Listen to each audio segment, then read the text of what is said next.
ಕರ್ತನಲ್ಲಿ ಪ್ರೀತಿಯುಳ್ಳಂತಹ ದೇವಚಂದ್ರೆ ನಿಮ್ಮೆಲ್ಲರನ್ನು ಕೂಡ ಯೇಸುವಿನ ಹೆಸರಲ್ಲಿ ನಾನು ವಂದಿಸ್ತೇನೆ. ಈ ಆತ್ಮಿಕ ಬೆಳವಣಿಗೆ ಎಂಬಂತ ಈ ಕಾರ್ಯಕ್ರಮದ ಮೂಲಕ ನಿಮ್ಮನ್ನ ಭೇಟಿ ಮಾಡುವುದರಲ್ಲಿ ನಾನು ತುಂಬಾ ಸಂತೋಷವುಳ್ಳವನಾಗಿದ್ದೇನೆ. ನಾನು ನಂಬ್ತೇನೆ ಈ ಒಂದು ಕಾರ್ಯಕ್ರಮ ನಿಮ್ಮೆಲ್ಲರಿಗೂ ಕೂಡ ಆಶೀರ್ವಾದವಾಗಿದೆ ಎಂಬುದಾಗಿ. ನಾವು ಅನೇಕ ವಾರಗಳಿಂದ ಆತ್ಮಿಕ ಬೆಳವಣಿಗೆಗಿರ್ತಕ್ಕಂಥ ತಡೆಗಳೇನು ಅನ್ನೋದನ್ನ ನಾವು ಧ್ಯಾನಿಸ್ತಾ ಬರ್ತಾ ಇದ್ದೇವೆ. ಕಳೆದ ವಾರದಲ್ಲಿ ಕೂಡ ನಾವು ಅನೇಕ ವಿಷಯಗಳನ್ನ ನಾವು ಧ್ಯಾನಿಸಿದ್ದೇವೆ. ಈ ವಾರದಲ್ಲಿಯೂ ಸಹ ಆತ್ಮಿಕ ಬೆಳವಣಿಗೆಗೆ ತಡೆಯಾಗಿರ್ತಕ್ಕಂತಹ ಮತ್ತೊಂದು ಕಾರ್ಯ, ಅದು ಕೂಡ ಆ ಇಂದನೇ ಪ್ರಾರಂಭವಾಗ್ತದೆ. ಅದನ್ನು ನಾವು ಧ್ಯಾನಿಸೋಣ.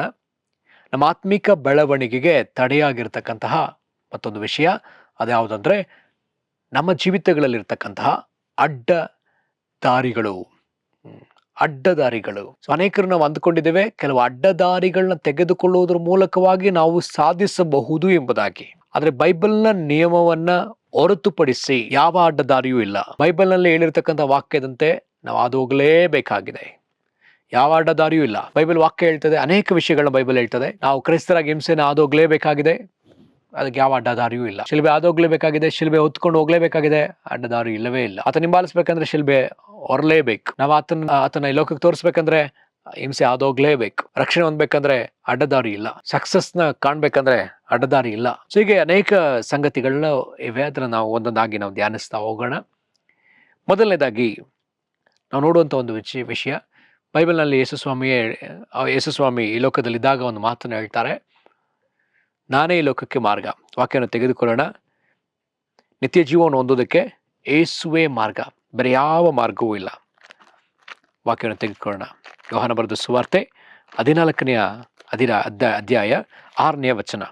ಅಲ್ಲಿಗೆ ಬರೆಯಲ್ಪಟ್ಟದೆ 14:6. ಯೇಸು ಅವನಿಗೆ, ನಾನೇ ಮಾರ್ಗವೂ ಸತ್ಯವೂ ಜೀವವೂ ಆಗಿದ್ದೇನೆ. ನನ್ನ ಮೂಲಕವಾಗಿ ಹೊರತು ಯಾರೂ ತಂದೆಯ ಬಳಿಗೆ ಬರುವುದಿಲ್ಲ. ಯೇಸು ಸ್ವಾಮಿಯ ಮಾರ್ಗವಾಗಿದ್ದಾರೆ. ಯೇಸುವನ್ನ ಹೊರತುಪಡಿಸಿ ತಂದೆಯ ಬಳಿಗೆ ಬರಲಿಕ್ಕೆ ಬೇರೆ ಯಾವ ಮಾರ್ಗವೂ ಇಲ್ಲ. ನಾವು ಅಪ್ಪ ತಂದೆ ಎಂಬುದಾಗಿ ಪ್ರಾರ್ಥಿಸಲಿಕ್ಕೆ ಯೇಸುವೇ ಮಾರ್ಗ, ಆತನ ಶಿಲುಬೆಯೇ ಮಾರ್ಗ, ಅಥವಾ ಆತನ ಒಡೆಯಲ್ಪಟ್ಟ ಜಜ್ಜಲ್ಪಟ್ಟ ಆತನ ಶರೀರವೇ ನಮಗೆ ಮಾರ್ಗ. ನಿತ್ಯ ಜೀವವನ್ನು ಹೊಂದುವುದಕ್ಕೆ ಆತನೇ ಮಾರ್ಗವಾಗಿದ್ದಾನೆ, ಇನ್ಯಾವ ಮಾರ್ಗವೂ ಇಲ್ಲ. ಆದರೆ ಯೇಸು ಕ್ರಿಸ್ತನ ಸಮಯದಲ್ಲಿದ್ದಂಥ ಅನೇಕ ಪರಿಸಾಯರು, ಸದ್ದುಕಾಯರು, ಶಾಸ್ತ್ರಿಗಳು ಅವ್ರು ಅಂದ್ಕೊಂಡಿದ್ರು ನಿತ್ಯ ಜೀವವನ್ನು ಹೊಂದಬೇಕಂದ್ರೆ ನಾವು ಧರ್ಮಶಾಸ್ತ್ರವನ್ನು ಧ್ಯಾನಿಸ್ಬೇಕು, ಧರ್ಮಶಾಸ್ತ್ರವನ್ನು ನಾವು ಪಾರಾಯಣ ಮಾಡಬೇಕು, ಧರ್ಮಶಾಸ್ತ್ರವನ್ನು ನಾವು ಬೋಧಿಸ್ಬೇಕು, ಅದರಲ್ಲಿ ಹುಡುಕಬೇಕು ಎಂಬುದಾಗಿ. ಇಲ್ಲ ಪ್ರಿಯರೇ, ನಾವು ನಿತ್ಯ ಜೀವವನ್ನು ಹೊಂದಬೇಕಂತ ಹೇಳೋದಾದರೆ ನಮಗೆ ಒಂದೇ ಮಾರ್ಗ, ಯೇಸುವೆ. ಯೇಸುವೇ ಅದನ್ನು ಹೇಳಿದ್ದಾರೆ, ನಾನೇ ಮಾರ್ಗ ಎಂಬುದಾಗಿ. ನಿತ್ಯ ಜೀವಕ್ಕೆ ಬೇರೆ ಯಾವ ಮಾರ್ಗವೂ ಇಲ್ಲ, ಯಾವ ಅಡ್ಡದಾರಿಗಳೂ ಇಲ್ಲ. ಯೇಸುವನ ಮಾರ್ಗವನ್ನಾಗಿಸಿಕೊಳ್ಳದೆ ನಾವು ಹೋಗೋದಕ್ಕೆ ಸಾಧ್ಯವಿಲ್ಲ. ಇದು ಸಹ ಅನೇಕ ಪಂಗಡಗಳು ಯೇಸುವನ್ನು ಹೊರತುಪಡಿಸಿ ಕೆಲವು ಹೆಸರುಗಳ ಮೂಲಕವಾಗಿ ನಾವು ಹೋಗ್ಬೋದು ಎಂಬುದಾಗಿ ಹೇಳ್ತಿದ್ದಾರೆ. ಇಲ್ಲವೇ ಇಲ್ಲ. ಯಾವ ದೇವದೂತನ ಹೆಸರಿನಿಂದಲೂ ಇಲ್ಲ. ಯಾಕೆ? ತಂದೆಯಾದ ದೇವರಾದ ಯೆಹೋವನ ಹೆಸರಿಂದಲೂ ಇಲ್ಲ, ಪವಿತ್ರಾತ್ಮನ ಹೆಸರಿನಿಂದಲೂ ಇಲ್ಲ. ಯೇಸುವೇ ಪರಲೋಕಕ್ಕೆ ಮಾರ್ಗ, ತಂದೆಯ ಬಳಿಗೆ ಮಾರ್ಗ. ಹಾಗಿದ್ರೆ ಇದನ್ನು ನಾವು ಚೆನ್ನಾಗಿ ಅರ್ಥ ಮಾಡ್ಕೊಳ್ಳಬೇಕು. ಎರಡನೇದಾಗಿ ನಾವು ನೋಡೋದಾದರೆ ನಮ್ಮ ಜೀವಿತಗಳಲ್ಲಿ ನಾವು ಕೆಲವು ಹಿಂಸೆಗಳನ್ನ ಆದೋಗ್ತೇವೆ, ಕೆಲವು ಹೋರಾಟಗಳನ್ನ ಆದೋಗ್ತೇವೆ. ಆ ಹೋರಾಟಗಳ ಮಧ್ಯದಲ್ಲಿಯೂ ನಾವು ಅಲ್ಲಿಂದ ಬಿಡುಗಡೆ ಹೊಂದಿ ಬರಬೇಕನ್ನೋದಾದರೆ ಅಲ್ಲಿ ನಮ್ಮ ಸ್ವಂತ ಶಕ್ತಿಯೋ, ಸ್ವಂತ ಬುದ್ಧಿಯೋ, ಅಥವಾ ನಮಗಿರ್ತಕ್ಕಂಥ ಯಾವುದೋ ಹಕ್ಕುಗಳೋ, ಅಥವಾ ನಮಗಿರ್ತಕ್ಕಂಥ ಯಾವುದೋ ಪ್ರಭಾವವೋ ಇದನ್ನು ಇಟ್ಕೊಂಡು ನಾವು ಹೊರಗೆ ಬರ್ತೀವಿ ಅಂತ ಹೇಳಿದ್ರೆ ನಾವು ಪರಿಪೂರ್ಣವಾಗಿ ಹೊರಗೆ ಬರಲಿಲ್ಲ. ಹಾಗಿದ್ರೆ ಇಲ್ಲಿಯೂ ಸಹ ನಮಗೆ ಮಾರ್ಗ ನಾವು ಅದೋಗ್ಲೇಬೇಕಾಗಿದೆ. ನಾವೊಂದು ವಾಕ್ಯವನ್ನು ತೆಗೆದುಕೊಳ್ಳೋಣ. ಅಪೊಸ್ತಲ ಕೃತ್ಯ 16ನೇ ಅಧ್ಯಾಯ 23ನೇ ವಚನ. ಅಲ್ಲಿಗೆ ಬರೆಯಲ್ಪಟ್ಟದೆ, ಅವರಿಗೆ ಬಹಳ ಪೆಟ್ಟುಗಳನ್ನು ಹೊಡೆಸಿದ ಮೇಲೆ ಸೆರೆಯೊಳಕ್ಕೆ ಹಾಕಿಸಿ ಇವರನ್ನು ಭದ್ರವಾಗಿ ಕಾಯಬೇಕೆಂದು ಸೆರೆಯ ಯಜಮಾನನಿಗೆ ಖಂಡಿತವಾಗಿ ಹೇಳಿದರು. ಈಗ ಪೌಲ ಮತ್ತು ಸೀಲರನ್ನ ಇಬ್ಬರನ್ನೂ ಹಿಡಿಸಿ ಚೆನ್ನಾಗಿ ಪೆಟ್ಟು ಕೊಟ್ಟು ಅವರನ್ನ ಸೆರೆಯೊಳಗಡೆ ಹಾಕಿದ್ದಾರೆ. 37ನೇ ವಚನ. ಅದಕ್ಕೆ ಪೌಲನು, ಅವರು ವಿಚಾರಣೆ ಮಾಡದೆ ರೋಮಾಪುರದ ಹಕ್ಕುದಾರನಾದ ನಮ್ಮನ್ನು ಎಲ್ಲರ ಮುಂದೆ ಹೊಡಿಸಿ ಸೆರೆಯೊಳಗೆ ಹಾಕಿಸಿದರು, ಈಗ ನಮ್ಮನ್ನು ಗುಪ್ತವಾಗಿ ಹೊರಗೆ ಕಳಿಸುತ್ತಾರೋ? ಹಾಗೆ ಎಂದಿಗೂ ಆಗಕೂಡದು. ಅವರೇ ಬಂದು ನಮ್ಮನ್ನು ಹೊರಗೆ ಕರಕೊಂಡು ಹೋದರೆ ಸರಿ ಎಂದು ಹೇಳಿದನು. 23ನೇ ವಚನದಲ್ಲಿ ನೋಡಿದ್ವಿ, ಆತನನ್ನ ಹೊಡೆದಿದ್ದಾರೆ, ಸೆರೆಗೆ ಹಾಕಿದ್ದಾರೆ, ಬಾಧಿಸಿದ್ದಾರೆ, ಸೆರೆ ಒಳಗಡೆ ಇಟ್ಟಿದ್ದಾರೆ. ಈಗ 23ನೇ ವಚನದಿಂದ 37ನೇ ವಚನದವರೆಗೂ ಅನೇಕ ಸಂಗತಿಗಳು ಮಧ್ಯದಲ್ಲಿ ನಡೆದಿದೆ. ಅನೇಕ ಅಲ್ಲಿ ದೇವರ ಅದ್ಭುತ ಕಾರ್ಯಗಳು ಕೂಡ ನಡೆದಿದೆ. ಸರಿಯ ಅಸ್ಥಿವಾರ ಕದಲಿದೆ, ಅವ್ರಿಗೆ ಹಾಕಿದ ಎಲ್ಲ ಕೊಳಗಳು, ಅವ್ರಿಗೆ ಹಾಕಿದ ಎಲ್ಲ ಬೇಡಿಗಳು ಬಿಚ್ಚಲ್ಪಟ್ಟಿದೆ. ಅವರದ್ದು ಮಾತ್ರ ಅಲ್ಲದೆ ಸೆರೆಯಲ್ಲಿದ್ದ ಎಲ್ಲರ ಬೇಡಿಗಳು ಕಳಿಸಲ್ಪಟ್ಟಿದೆ. ಆದರೆ ಇಲ್ಲಿ ಆ ನಡುವೆ ಪೌಲ ಮತ್ತು ಸೀಲ ಇಬ್ಬರು ಕೂಡ ಓಡಿಸಿಕೊಂಡಾಗ, ಬಾಧಿಸಲ್ಪಟ್ಟಾಗ ಆತನು ತನ್ನ ಹಕ್ಕನ್ನ ತೆಗೆಯಲೇ ಇಲ್ಲ. ರೋಮಾಪುರದ ಹಕ್ಕಿನ ಕುರಿತಾಗಿ ಆತ ಉಲ್ಲೇಖಿಸಲೇ ಇಲ್ಲ. ನಾನು ರೋಮಾಪುರದ ಹಕ್ಕುದಾರನೆಂಬುದಾಗಿ ಆತ ತೋರಿಸಿಕೊಳ್ಳಲೇ ಇಲ್ಲ. ನನಗೆ ಈ ರೀತಿಯಾದಂತಹ ಹಿನ್ನೆಲೆ ಇದೆ, ನನಗೆ ಈ ರೀತಿಯಾದ ಹಕ್ಕಿದೆ, ನನಗೆ ಈ ರೀತಿಯಾದ ಬಲವಿದೆ ಎಂಬುದಾಗಿ ಆತ ತೋರಿಸಿಕೊಳ್ಳಲೇ ಇಲ್ಲ. ಕಾರಣ ಆತನ ಸೇವೆ ಕ್ರಿಸ್ತನಿಗಾಗಿ ಹಿಂಸೆಯನ್ನ ಸಹಿಸಿಕೊಳ್ಳುವ ಸೇವೆ, ಕ್ರಿಸ್ತನಿಗಾಗಿ ಹಿಂಸೆಯನ್ನು ಹಾದು ಹೋಗಲೇಬೇಕಾದ ಸೇವೆ, ಸುವಾರ್ತೆ ನಿಮಿತ್ತ ಆತ ಬಾಧೆ ಪಡಲೇಬೇಕಾದ ಒಂದು ಸೇವೆ ಪೌಲನ ಮೇಲೆ ಇದ್ದುದರಿಂದ ಪೌಲ ಅದನ್ನು ಎಂದಿಗೂ ಹಿಂದೆಗೆಯದೆ ಪೌಲ ಅದನ್ನು ಒಪ್ಕೊಳ್ತಾನೆ. ಎಲ್ಲಿ ಕೂಡ ಆತ ರೋಮಾಪುರದ ಹಕ್ಕುದಾರಿಕೆಯನ್ನ ಆತ ಪ್ರಾರಂಭದಲ್ಲಿ ಹೇಳಲೇ ಇಲ್ಲ, ಹೊಡಿವಾಗ್ಲೂ ಹೇಳಲಿಲ್ಲ, ಆತನ ಬೈಯುವಾಗ್ಲೂ ಹೇಳಲಿಲ್ಲ, ಆತನ ಸೆರೆ ಒಳಗಡೆ ಹಾಕಿದಾಗ್ಲೂ ಹೇಳಲಿಲ್ಲ. ಈಗ ಅವರನ್ನ ಬಿಟ್ಟು ಬಿಡುವಾಗ ಆತ ಹೇಳ್ತಿದ್ದಾನೆ. 37ನೇ ವಚನದಲ್ಲಿ ನಾವು ನೋಡ್ತೀವಿ, ಅವರು ವಿಚಾರಣೆ ಮಾಡದೆ ರೋಮಾಪುರದ ಹಕ್ಕುದಾರರಾದ ನಮ್ಮನ್ನು ಎಲ್ಲರ ಮುಂದೆ ಓಡಿಸಿ ಸೆರೆಯೊಳಗೆ ಹಾಕಿಸಿದರು, ಈಗ ನಮ್ಮನ್ನು ಗುಪ್ತವಾಗಿ ಹೊರಗೆ ಕಳಿಸುತ್ತಾರೋ? ಹಾಗೆ ಎಂದಿಗೂ ಆಗಕೂಡದು. ಎಲ್ಲ ಆಗಿದೆ, ತುಂಬಾ ದಿನಗಳಾಗಿದೆ, ಓಡಿಸಿದ್ದಾರೆ, ಈಗ ಗುಪ್ತವಾಗಿ ಅವ್ರನ್ನ ಬಿಟ್ಟು ಬಿಡ್ಬೇಕಂತ ಹೇಳಿ ಆಲೋಚಿಸಿದ್ದಾರೆ. ಹಾಗಿದ್ರೆ ಇಲ್ಲಿ ಅರ್ಥ ಮಾಡ್ಕೊಳ್ಬೇಕಾದ ಒಂದು ವಿಷಯ, ನಮಗೂ ಕೂಡ ಹಾಗೆ ಕೆಲವು ಹಕ್ಕುಗಳಿರ್ಬೋದು, ನಮಗೆ ಕೆಲವು ಪ್ರಭಾವ ಇರಬಹುದು, ನಮಗೇನೇ ಜ್ಞಾನ ಇರ್ಬೋದು, ಜನಬಲ ಇರ್ಬೋದು, ಯಾವ ಬಲ ಇದ್ರೂ ಕೂಡ ನಮ್ಮ ಸೇವೆಯಲ್ಲಿ ನಮಗೆ ಒಂದೇ ದಾರಿ. ನಾವು ಒಬ್ಬೊಬ್ಬರೂ ಹಿಂಸೆನ ಆದೋಗ್ಲೇಬೇಕಾಗಿದೆ. ಕ್ರಿಸ್ತನ ನಿಮಿತ್ತ ಒಂದು ಹಿಂಸೆ ಆದೋಗ್ಲೇಬೇಕಾಗಿದೆ. ಅದ್ರ ಪ್ರೇರೆ ಅದರೊಂದಿಗೆ ಹೌದು ನಾವು ಉಪಯೋಗಿಸ್ಕೊಳ್ಬೇಕಾಗಿದೆ, ಅಧಿಕಾರಿಗಳನ್ನ ಉಪಯೋಗಿಸ್ಕೊಳ್ಬೇಕು, ನಮಗಿರ್ತಕ್ಕಂಥ ಹಕ್ಕುಗಳನ್ನ ಉಪಯೋಗಿಸ್ಕೊಳ್ಬೇಕು, ನಮಗಿರ್ತಕ್ಕಂಥ ಸರ್ಕಾರದ ಸವಲತ್ತುಗಳನ್ನ ಉಪಯೋಗಿಸ್ಕೊಳ್ಬೇಕು, ಇಲ್ಲ ಅಂತ ನಾನು ಹೇಳ್ತಿಲ್ಲ. ಆದರೂ ಸಹ ಈ ಲೋಕದಲ್ಲಿ ಇರುವವರಿಗೆ ಹಿಂಸೆ ಉಂಟು, ಸಂಕಟ ಉಂಟು ಎಂಬುದಕ್ಕೆ ಕರ್ತನು ಹೇಳಿದ್ದಾನೆ. ಅದಕ್ಕೆ ಅದಿಲ್ಲದೆ ನಾನು ಸೇವೆ ಮಾಡ್ತೀನಿ ಅಂತ ಹೇಳೋದಾದ್ರೆ ಆ ರೀತಿಯಾದ ಸೇವೆ ಮಾಡೋದಕ್ಕೆ ಸಾಧ್ಯವೇ ಇಲ್ಲ. ಹಿಂಸೆ ಇದ್ದೇ ಇದೆ, ಹೋರಾಟ ಇದ್ದೇ ಇದೆ. ನಾವು ಕ್ರಿಸ್ತನವರು ಅಂತ ಹೇಳಿಕೊಳ್ಳುವಾಗ ವಾಕ್ಯ ಹೇಳ್ತದೆ, 2 ತಿಮೋತಿ 3ನೇ ಅಧ್ಯಾಯ 12ನೇ ವಚನ. 2 ತಿಮೋತಿ 3ನೇ ಅಧ್ಯಾಯ 12ನೇ ವಚನ, ಕ್ರಿಸ್ತ ಯೇಸುವಿನಲ್ಲಿ ಸದ್ಭಕ್ತರಾಗಿ ಜೀವಿಸುವುದಕ್ಕೆ ಮನಸ್ಸು ಮಾಡುವವರೆಲ್ಲರೂ ಹಿಂಸೆಗೆ ಒಳಗಾಗುವರು. ಕ್ರಿಸ್ತ ಯೇಸುವಿನಲ್ಲಿ ಸದ್ಭಕ್ತರಾಗಿ ಜೀವಿಸುವುದಕ್ಕೆ ಮನಸ್ಸು ಮಾಡುವ ಪ್ರತಿಯೊಬ್ಬೊಬ್ಬರೂ ಕೂಡ ಹಿಂಸೆನ ಹಾದು ಹೋಗ್ತಾರೆ, ಶೋಧನೆಗಳನ್ನ ಹಾದು ಹೋಗ್ತಾರೆ, ಹೋರಾಟಗಳನ್ನ ಹಾದು ಹೋಗ್ತಾರೆ. ಇಲ್ಲ ಇದನ್ನ ನಾನು ತಪ್ಪಿಸ್ಬಿಡ್ತೇನೆ, ಇಲ್ಲ ನನಗೆ ಬೇರೆ ಅಡ್ಡ ದಾರಿ ಇದೆ ಅಂತ ಹೇಳಿ ಆಲೋಚಿಸುವಾಗ ಇಲ್ಲ, ಯಾವ ಅಡ್ಡ ದಾರಿಯೂ ಇಲ್ಲ. ಆತ್ಮಿಕ ಜೀವನದಲ್ಲಿ, ಆತ್ಮಿಕ ಬೆಳವಣಿಗೆಗೆ ಯಾವ ಅಡ್ಡ ದಾರಿಯೂ ಇಲ್ಲ. ಕೆಲವೇ ದಾರಿ, ಒಂದೇ ದಾರಿ. ಮತ್ತೊಂದು ವಿಷಯ, ನಾವು ರಕ್ಷಣೆ ಹೊಂದಬೇಕಾದ್ರೂ ಕೂಡ ಅಷ್ಟೇ. ರಕ್ಷಣೆ ಹೊಂದೋದಕ್ಕೆ ನಾವು ಮಾಡ್ಲಿಕ್ಕೆ ಏನಿದೆ? ನಾವು ಮಾಡ್ಲಿಕ್ಕೆ ಏನಿಲ್ಲ. ಒಂದು ವಾಕ್ಯವನ್ನು ತೆಗೆದುಕೊಳ್ಳೋಣ. ಎಫೆಸದವರಿಗೆ ಬರೆದ ಪತ್ರಿಕೆ 2ನೇ ಅಧ್ಯಾಯ 8ರಿಂದ 9 ವಚನ. ನಂಬಿಕೆ ಮೂಲಕ ಕೃಪೆಯಿಂದಲೇ ರಕ್ಷಣೆ ಹೊಂದಿದವರಾಗಿದ್ದೀರಿ. ಆ ರಕ್ಷಣೆಯು ನಿಮ್ಮಿಂದ ಉಂಟಾದದಲ್ಲ, ಅದು ದೇವರ ವರವೇ. ಅದು ಪುಣ್ಯಕ್ರಿಯೆಗಳಿಂದ ಉಂಟಾದದಲ್ಲ, ಆದದರಿಂದ ಹೊಗಳಿಕೊಳ್ಳುವುದಕ್ಕೆ ಯಾರಿಗೂ ಆಸ್ಪದವಿಲ್ಲ. ಅನೇಕರು ಅಂದುಕೊಂಡಿದ್ದಾರೆ, ನಾನು ಮಾಡುವ ಧರ್ಮ ಕಾರ್ಯಗಳಿಂದ, ನಾನು ಮಾಡುವ ಒಳ್ಳೆ ಕಾರ್ಯಗಳಿಂದ, ನಾನು ಕೊಡುವ ಕಾಣಿಕೆಗಳಿಂದ, ದಶಮ ಭಾಗದಿಂದ ದೇವರು ನನ್ನನ್ನು ಕಾಪಾಡಿಬಿಡ್ತಾರೆ, ರಕ್ಷಿಸಿಬಿಡ್ತಾರೆ ಎಂಬುದಾಗಿ, ನನ್ನ ರಕ್ಷಣೆ ಅದರಿಂದನೇ ಸಿಕ್ಕತ್ತೆ ಎಂಬುದಾಗಿ ಅಂದ್ಕೊಂಡಿದ್ದಾರೆ. ಲೋಕದಲ್ಲಿ ಅನೇಕರು ಅಂದುಕೊಂಡಿದ್ದಾರೆ, ನಾನು ಮೋಕ್ಷ ಹೋಗ್ಬೇಕಂತ ಹೇಳಿದ್ರೆ ತೀರ್ಥಯಾತ್ರೆ ಹೋಗ್ಬೇಕು, ದಾನ ಧರ್ಮ ಮಾಡಬೇಕು, ಕೆಲವು ಒಳ್ಳೆ ಕೆಲಸಗಳನ್ನ ಮಾಡಬೇಕು, ಆಗ ಮಾತ್ರ ನಾನು ಮೋಕ್ಷಕ್ಕೆ ಹೋಗ್ತೀನಿ, ಅಂದರೆ ಸ್ವರ್ಗಕ್ಕೆ ಹೋಗ್ತೀನಿ ಎಂಬುದಾಗಿ ಅಂದ್ಕೊಂಡಿದ್ದಾರೆ. ಇಲ್ಲ, ರಕ್ಷಣೆಗೆ ಯಾವ ಅಡ್ಡದಾರಿಯೂ ಇಲ್ಲ. ವಾಕ್ಯ ಹೇಗೆ ಹೇಳ್ತದೆ? ವಾಕ್ಯ ನಾನು ಆಗಲೇ ಓದಿದಾಗಿ ಮತ್ತೊಮ್ಮೆ ನಾನು ಓದ್ತೀನಿ. ನಂಬಿಕೆಯ ಮೂಲಕ ಕೃಪೆಯಿಂದಲೇ ರಕ್ಷಣೆ ಹೊಂದಿದವರಾಗಿದ್ದೀರಿ. ಆ ರಕ್ಷಣೆಯು ನಿಮ್ಮಿಂದ ಉಂಟಾದದ್ದಲ್ಲ, ಅದು ದೇವರ ವರವೇ. ಇದು ದೇವರಿಂದಲೇ, ಇದು ಕ್ರಿಸ್ತನಿಂದಲೇ. ಕ್ರಿಸ್ತನು ನಮಗಾಗಿ ಸತ್ತು ಊಡಲ್ಪಟ್ಟು ಮೂರನೇ ದಿವಸ ಜೀವಸಹಿತವಾಗಿ ಎಬ್ಬಿಸಲ್ಪಟ್ಟನು ಎಂಬುದಾಗಿ ನಂಬುವುದರ ಮೂಲಕವಾಗಿಯೇ, ಯೇಸುವೇ ಕ್ರಿಸ್ತನು ಎಂಬುದ ಬಾಯಿಂದ, ಯೇಸುವೇ ಕರ್ತನು ಎಂಬುದಾಗಿ ಬಾಯಿಂದ ಅರಿಕೆ ಮಾಡುವುದರ ಮೂಲಕವಾಗಿಯೇ ರಕ್ಷಣೆ. ಬಾಯಿಂದ ಅರಿಕೆ ಮಾಡಿ ಹೃದಯದಿಂದ ನಂಬುವುದರ ಮೂಲಕವಾಗಿಯೇ ರಕ್ಷಣೆ ಎಂಬುದಾಗಿ ರೋಮಾಪುರದ ಬರೆದ ಪತ್ರಿಕೆ 9ನೇ ಅಧ್ಯಾಯ 9-10 ನಾವು ನೋಡ್ತೇವೆ. ರೋಮಾಪುರ ಆ ವಚನವನ್ನು ತೆಗೆದುಕೊಳ್ಳೋಣ.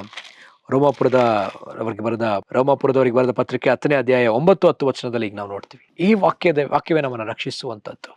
ಮತ್ತು ಯಾಕೋಬ 1ನೇ ಅಧ್ಯಾಯದಲ್ಲಿಯೂ ಕೂಡ ನಾವು ನೋಡ್ತೀವಿ.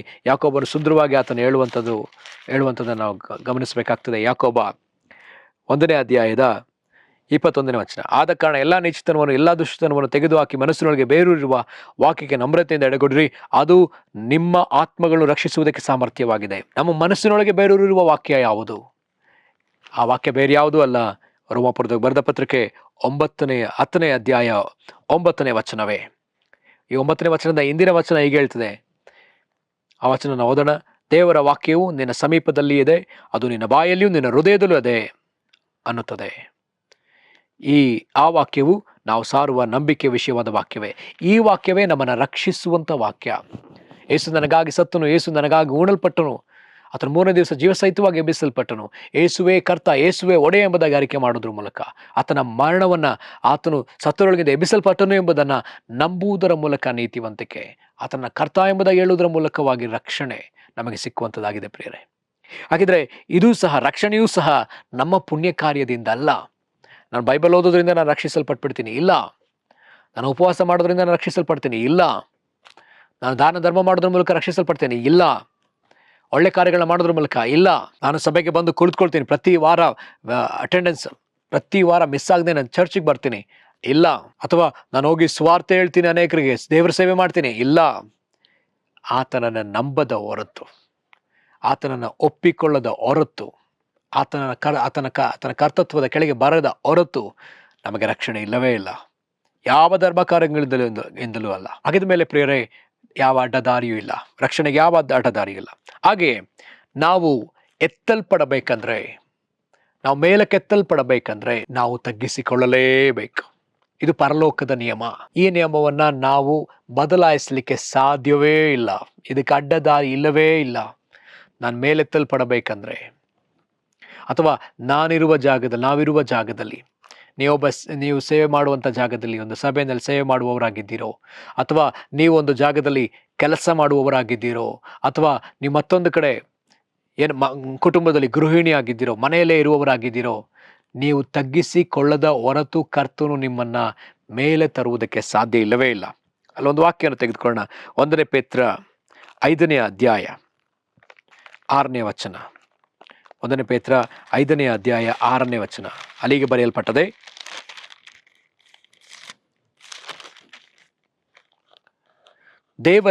ಹೀಗಿರುವುದರಿಂದ ದೇವರ ತ್ರಾಣವುಳ್ಳ ಹಸ್ತದ ಕೆಳಗೆ ನಿಮ್ಮನ್ನು ತಗ್ಗಿಸಿಕೊಳ್ಳ್ರಿ, ಆತನು ತಕ್ಕ ಕಾಲದಲ್ಲಿ ನಿಮ್ಮನ್ನು ಮೇಲಕ್ಕೆ ತರುವನು. ದೇವರ ತ್ರಾಣವುಳ್ಳ ಹಸ್ತದ ಕೆಳಗೆ ನಿಮ್ಮನ್ನು ತಗ್ಗಿಸಿಕೊಳ್ಳ್ರಿ, ಆಗ ನಿಮ್ಮನ್ನು ಆತನು ತಕ್ಕ ಕಾಲದಲ್ಲಿ ಮೇಲಕ್ಕೆ ತರುವನು ಎಂಬುದಾಗಿ ಬರೆಯಲ್ಪಟ್ಟದೆ. ಹಾಗೆ ಇನ್ನೊಂದು ವಚನ, ಯಾಕೋಬನ ಪತ್ರಿಕೆ 4ನೇ ಅಧ್ಯಾಯ, ಅಲ್ಲಿ ಕೂಡ ಒಂದು ಸಂಗತಿ ಬರೆಯಲ್ಪಟ್ಟದೆ, ಅದನ್ನು ನಾವು ನೋಡೋಣ. ಯಾಕೋಬ 4ನೇ ಅಧ್ಯಾಯ 6ನೇ ವಚನ.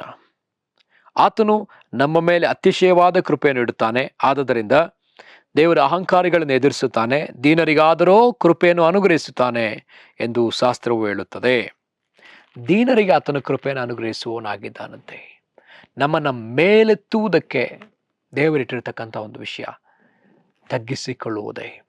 ಇದು ಸಹ ಮೇಲೆ ಬರುವುದಕ್ಕಾಗಿ ಬಯಸುತ್ತಿದೆಯೋ ಸಹೋದರನೇ, ಸಹೋದರಿಯೇ, ಆತ್ಮಿಕವಾಗಿ ಮೇಲೆ ಬರಬೇಕು ಅಂತ ಬಯಸ್ತಿದೆಯೋ, ಅಥವಾ ನೀನಿರುವ ಜಾಗದಲ್ಲಿ ಮೇಲೆ ಬರಬೇಕು, ಒಂದು ಬೆಳವಣಿಗೆ ಕಾಣಬೇಕು, ಒಂದು ಬ್ರೇಕ್ ಥ್ರೂ ಕಾಣಬೇಕು, ಒಂದು ಬಿಡುಗಡೆ ಕಾಣಬೇಕು, ಒಂದು ಆಶೀರ್ವಾದ ಕಾಣಬೇಕಂತ ಆಲೋಚಿಸ್ತಾ ಇದೆಯೋ, ನೀನು ಕರ್ತನ ಹಸ್ತದಲ್ಲಿ ತಗ್ಗಿಸಿಕೊಳ್ಳದ ಹೊರತು, ದೇವರ ತ್ರಾಣವುಳ್ಳ ಹಸ್ತದ ಕೆಳಗೆ ನಿನ್ನನ್ನು ತಗ್ಗಿಸಿಕೊಳ್ಳದ ಹೊರತು ನಿನ್ನನ್ನು ಕರ್ತನು ಯಾವುದೇ ಕಾರಣಕ್ಕೂ ಮೇಲೆ ತರುವುದಕ್ಕೆ ಸಾಧ್ಯವೇ ಇಲ್ಲ. No other way.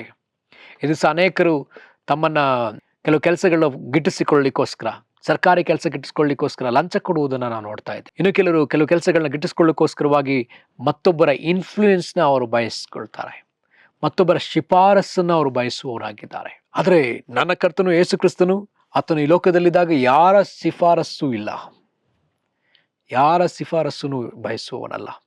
ಆತನು ನೇರವಾಗಿ ಜನಗಳ ಹೃದಯದಲ್ಲಿ ಕಾರ್ಯ ಮಾಡುವವನು, ನೇರವಾಗಿ ನಿಮಗೆ ದಯೆಯನ್ನು ದೊರಕುವಂತೆ ಮಾಡುವ ಕರ್ತನು ಆತನಾಗಿದ್ದಾನೆ. ಯಾರ ಶಿಫಾರಸ್ಸು ಇಲ್ಲ. ನಿಮ್ಮ ಮೇಲೆ ದೇವರು ದಯೆ ಇಡುವುದಾದರೆ, ನಿಮ್ಮ ಮೇಲೆ ದೇವರು ಕೃಪೆ ಇಡುವುದಾದರೆ, ದಯೆ ಇಡುವುದಾದರೆ ಖಂಡಿತವಾಗಿ ನಿಮ್ಮ ಮೇಲೆ ಕೃಪೆಯನ್ನು ಆತನು ಅನುಗ್ರಹಿಸುವ ಆತನಾಗಿದ್ದಾನೆ. ಆದರೆ ಅದಕ್ಕೆ ನಾವು ಆತನ ತ್ರಾಣವುಳ್ಳ ಹಸ್ತದ ಕೆಳಗೆ ತಗ್ಗಿಸಿಕೊಳ್ಳಬೇಕೆಂದು ಬಯಸ್ತಾನೆ. ಆ ಕೆಲಸದ ವಿಷಯದಲ್ಲಿ ಅಥವಾ ಆ ಒಂದು ಬಡ್ತಿಯ ವಿಷಯದಲ್ಲಿ, ಪ್ರಮೋಷನ್ನ ವಿಷಯದಲ್ಲಿ ನಾವು ಕರ್ತನ ತ್ರಾಣವುಳ್ಳ ಹಸ್ತದ ಕೆಳಗೆ ನಮ್ಮನ್ನು ತಗ್ಗಿಸಿಕೊಂಡವೋ, ನಾವು ಪ್ರಾರ್ಥಿಸಿದೇವೋ, ಇದು ತುಂಬ ಮುಖ್ಯ. ಬೈಬಲ್ನಲ್ಲಿ ಎಸ್ತೇರಳ ಪುಸ್ತಕದಲ್ಲಿ ನಾವು ನೋಡ್ತೇವೆ, ಅಲ್ಲಿದ್ದಂತಹ ಕಂಚುಕಿ, ಅಲ್ಲಿದ್ದಂತಹ ಮೊರ್ದೆಕೈ ತಾನು ತಗ್ಗಿಸಿಕೊಂಡನು. ತಾನು ಕಟುವಾಗಿ ನಿಂದಿಸಲ್ಪಟ್ಟಾಗಿಯೂ ಕೂಡ ಆತನು ದೇವರು ಕಾರ್ಯ ಮಾಡುವವರೆಗೂ ಆತನು ಕಾದಿದ್ದನು. ದೇವರು ಏನು ಮಾಡ್ತಾನೋ ಅದಕ್ಕಾಗಿ ಆತ ಕಾಯ್ದಿದ್ದನು. ಆತ ರಾಣಿಗೆಲ್ಲವನ್ನ ತಿಳಿಸಿದ್ದಾನೆ. ಯಹೂದ್ಯರ ನಾಶನದ ಕುರಿತಾಗಿ ತಿಳಿಸಿದ್ದಾನೆ. ಎಲ್ಲವೂ ಕೂಡ ತಿಳಿಸಲ್ಪಟ್ಟರೂ ಕೂಡ ಆತನು ಕಾಯ್ದಿದ್ದಾನೆ. ಪರಿಸ್ಥಿತಿ ಕೆಟ್ಟು ಹೋಗಿದೆ. ಅಲ್ಲಿ ಆತನ ಕರ್ತನ ಕೆಳಗೆ ತಗ್ಗಿಸಿಕೊಂಡ ಮೊರ್ದೆಕೈನನ್ನ, ಕರ್ತನ ಕೆಳಗೆ ತಗ್ಗಿಸಿಕೊಂಡ ಇಸ್ರಾಯೇಲಿಯರನ್ನ ದೇವರು ಉನ್ನತಿಗೆ ತಂದನು. ಮೊರ್ದೆಕೈಯನ್ನ ಯಾವ ಆಮಾನ್ ಆತನ ಕೊಲ್ಲಬೇಕಂತ ಆಲೋಚಿಸಿದ್ನೋ ಅದೇ ವ್ಯಕ್ತಿಯನ್ನ, ಆತನ ಹಾಕಿದ ಅದೇ ನೇಣುಕಂಬಕ್ಕೆ ಆತನನ್ನು ಹಾಕಿ ಈಗ ಆ ಒಂದು ಆಮಾನನ ಕೆಲಸವನ್ನ ಮೊರ್ದೆಕೈಗೆ ಕೊಡಲ್ಪಡ್ತದೆ. ತಗ್ಗಿಸಿಕೊಳ್ಳುವಾಗ ಅಲ್ಲಿ ಉದ್ಧಾರ, ತಗ್ಗಿಸಿಕೊಳ್ಳುವಾಗ ದೇವರು ನಮ್ಮನ್ನು ಮೇಲಕ್ಕೆತ್ತುವ ಕರ್ತನಾಗಿದ್ದಾನೆ. ಯೋಸೇಫನು ತನ್ನನ್ನು ತಗ್ಗಿಸಿಕೊಂಡನು. ಚಿಕ್ಕ ವಯಸ್ಸಿನ 17 ವಯಸ್ಸಿನಲ್ಲಿ ಇದ್ದಾಗ ಆತನು ತನ್ನ ಅಣ್ಣಂದಿರ ಕೈಗೆ ಸಿಕ್ಕಿಕೊಂಡು ಅಲ್ಲಿಂದ ಆತನು ಐಗುಪ್ತ ದೇಶಕ್ಕೆ ಗುಲಾಮನಾಗಿ ಮಾರಲ್ಪಡ್ತಾನೆ. ನನಗನ್ನಿಸ್ತದೆ 30 ವರ್ಷಕ್ಕಿಂತಲೂ ಹೆಚ್ಚು ಆತನು ಹೋಗ್ತಾ ಇದ್ದಾನೆ. 30 ವರ್ಷಕ್ಕಿಂತಲೂ ಹೆಚ್ಚು ವರ್ಷದವರೆಗೂ ಆತ ಗುಲಾಮತನದಲ್ಲಿದ್ದಾನೆ. ಆಗ ಒಂದು ದಿವಸ ಬಂತು, ನನಗನ್ನಿಸ್ತದೆ ಆಲ್ಮೋಸ್ಟ್ 15-20 ವರ್ಷ ಇದ್ದಿರ್ಬೋದು. ಆತ ತಾಳ್ಮೆಯಿಂದ ಕಾದಿದ್ದ, ತಗ್ಗಿಸಿಕೊಂಡ. ದೇವರ ಆತನ್ನ ಉನ್ನತಿಗೆ ತಂದರು. ಪ್ರೇರಾಗಿದ್ರೆ ನಾನಿಲ್ಲಿ ಹೇಳಲಿಕ್ಕೆ ಬಯಸುವಂಥ ಒಂದು ವಿಚಾರ ಇಷ್ಟೇ, ನಮ್ಮ ಉನ್ನತಿಗೆ, ನಮ್ಮ ಬಡ್ತಿಗೆ ದೇವರು ಮಾತ್ರವೇ ದಾರಿ. ತಗ್ಗಿಸಿಕೊಳ್ಳುವುದು ಮಾತ್ರವೇ ದಾರಿ. ದೇವರ ವಾಕ್ಯ ಮಾತ್ರವೇ ದಾರಿ. ನೀನು ಎಲ್ಲಿದೆಯೋ, ಯಾವ ಸ್ಥಿತಿಯಲ್ಲಿದೆಯೋ, ನೀನು ಅಲ್ಲಿಯೇ ತಗ್ಗಿಸಿಕೊ ಎಂಬುದ ಕರ್ತನ ಹೇಳುವ ಆತನಾಗಿದ್ದಾನೆ. ಮತ್ತು ನಮ್ಮ ಕರ್ತನಾದ ಯೇಸು ಕ್ರಿಸ್ತನು ಸಹ ಆತನ ಈ ಲೋಕದಲ್ಲಿ ತಗ್ಗಿಸಿಕೊಂಡದ್ದರಿಂದಲೇ ಎಲ್ಲ ನಾಮಗಳಿಗಿಂತಲೂ ಮೇಲಾದ ನಾಮವನ್ನು ಕರ್ತನು ಆತನಿಗೆ ಒದಗಿಸಿಕೊಟ್ಟಿದ್ದಾನೆ. ಹಾಗಿದ್ರೆ ಪ್ರಿಯರಲ್ಲಿ ನಾವು ನೋಡುವಂತೆ ನಾವು ನಮ್ಮನ್ನು ತಗ್ಗಿಸಿಕೊಳ್ಳಬೇಕಾಗಿದೆ. ಅದು ಮಾತ್ರ ಅಲ್ಲದೆ ನಾವು ಈ ಲೋಕದಲ್ಲಿರುವಾಗ ಆಶೀರ್ವಾದಗಳನ್ನು ಕೂಡ ಅಷ್ಟೇ ನಾವು ಯಾವುದೋ ಒಂದು ಅಡ್ಡ ದಾರಿಯಿಂದ ಪಡ್ಕೊಳ್ಳಿಕ್ಕೆ ಸಾಧ್ಯ ಇಲ್ಲ. ಅದಕ್ಕೂ ಕೂಡ ಕೆಲವು ದಾರಿ ಇದೆ. ಅದು ಕ್ರಿಸ್ತನ ಮೂಲಕವಾಗಿಯೇ. ಕ್ರಿಸ್ತನಲ್ಲಿ ಎಲ್ಲ ಆಶೀರ್ವಾದಗಳು ಈಗಾಗಲೇ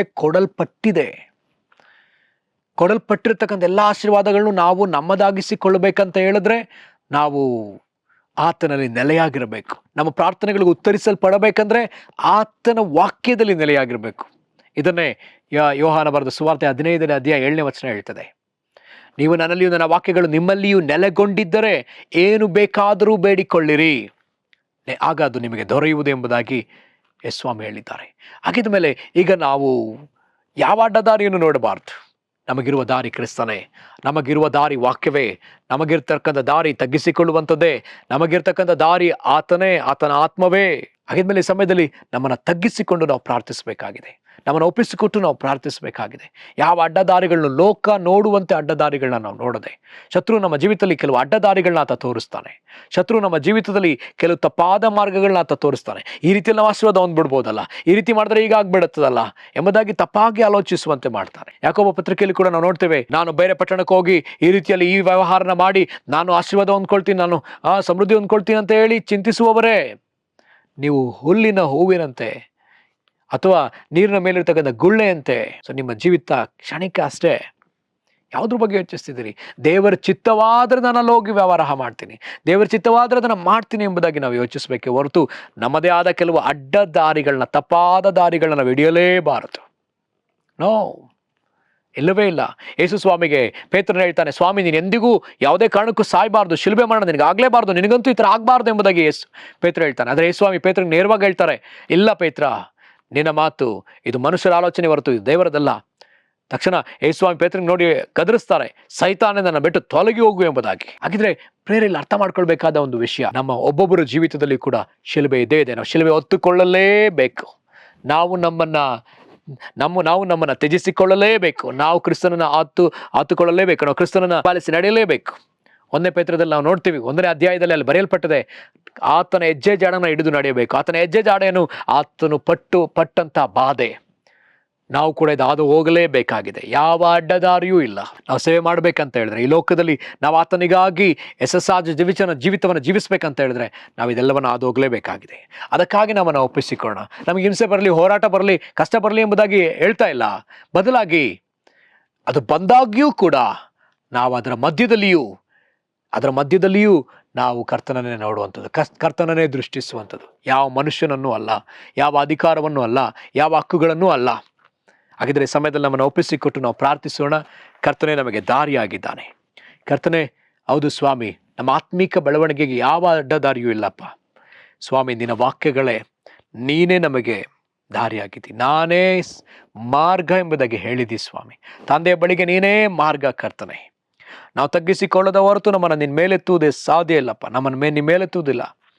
ಕರ್ತನೆ, ನಿನಗೆ ಸ್ತೋತ್ರ. ಹೌದಪ್ಪ, ನಾವು ಆಶೀರ್ವಾದ ಹೊಂದಬೇಕಂದ್ರೆ, ನಾವು ರಕ್ಷಣೆ ಹೊಂದಬೇಕಂದ್ರೆ, ನಾವು ಬಿಡುಗಡೆ ಹೊಂದಬೇಕಂದ್ರೆ ಅದೆಲ್ಲದಕ್ಕೂ ನಿನ್ನ ವಾಕ್ಯಗಳೇ, ನೀನು ಹೇಳುವ ಮಾತುಗಳೇ ಮಾರ್ಗ ಸ್ವಾಮಿ. ನಿನ್ನ ಮಾತುಗಳೇ, ನೀನು ಹೇಳುವ ಆಲೋಚನೆಗಳೇ ಸ್ವಾಮಿ. ನಮ್ಮ ಬಲ ಅಲ್ಲ, ಸಾಮರ್ಥ್ಯ ಅಲ್ಲ, ನಮ್ಮ ಬುದ್ಧಿ ಅಲ್ಲ, ನಮ್ಮ ತಿಳುವಳಿಕೆ ಅಲ್ಲ, ಯಾವುದೂ ಅಲ್ಲಪ್ಪ. ಕರ್ತನೆ, ನಿನಗೆ ಸ್ತೋತ್ರ, ನಿನಗೆ ವಂದನೆ ಸಲ್ಲಿಸ್ತೇವೆ ಅಪ್ಪ. ನಮ್ಮನ್ನು ಒಪ್ಪಿಸಿಕೊಡ್ತೇವೆ ಸ್ವಾಮಿ. ಈ ವಾಕ್ಯ ಭಾಗದ ಮೂಲಕ ನಿನ್ನ ನಾಮ ಮಾತ್ರ ಮಹಿಮೆ ಹೊಂದಲಿ ಸ್ವಾಮಿ. ಯೇಸು ಕ್ರಿಸ್ತನ ನಾಮದಲ್ಲಿ ಪ್ರಾರ್ಥಿಸ್ತೇವೆ ಪ್ರೀತಿಯ ತಂದೆಯಾದ ದೇವರೇ, ಆಮೆನ್, ಆಮೆನ್. ಕರ್ತನು ನಿಮ್ಮೆಲ್ಲರನ್ನು ಆಶೀರ್ವದಿಸಲಿ. Praise lord.